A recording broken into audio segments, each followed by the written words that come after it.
What's up everyone, it's Dimitri here from Lowmate Tutoring, and today I'm going to be talking about an article that I just posted on my blog.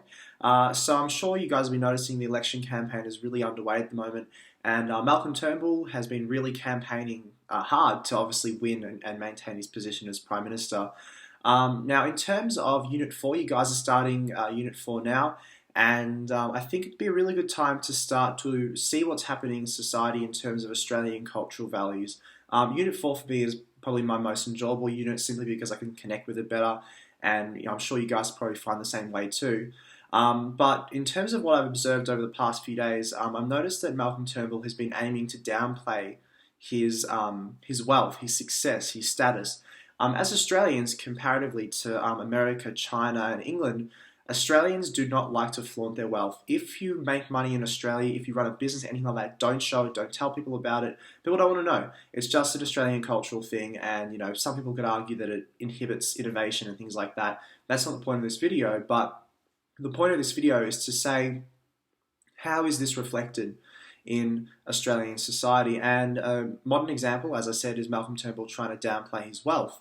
Now, the way he's been doing that is he put out a video on the 5th of June, so only a few days ago, and he said he came from a family with a single dad. He did it really tough. His dad worked really hard. His mum and dad weren't together for a long time. Things like that. And the reason he's doing that is because traditionally he's been perceived as this guy as having wealth, of being pompous, of having class. And as I said, Australians can't connect to that. We don't connect with that image. Australians connect with someone who's struggling, someone who's really working hard to achieve their wealth.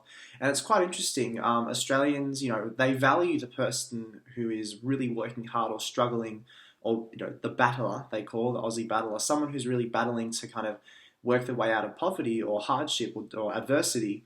But when that person does achieve status, even if they came from absolutely nothing, as Australians, we generally have to try and cut them back down. This is known as the tall poppy syndrome. It's the idea that we bring people of wealth, of status, back down to everyone else's level to ensure that we all feel better about ourselves. Now, as I said, this can be reflected in Australian society. It's reflected in Malcolm Turnbull's latest video trying to downplay his success. And then subsequently, people started using this hashtag on Twitter saying hashtag Malcolm was so poor. So people were making all these jokes on Twitter, and one person said, not many know this, but hashtag Malcolm was so poor, sometimes there was nothing to eat, nothing in the fridge, and he had to eat money. So people are making all these jokes about his wealth, even though he tried to downplay it. So ultimately, I feel like it's kind of backfired on him in a certain way. Now, how is this relevant to what you're doing at school?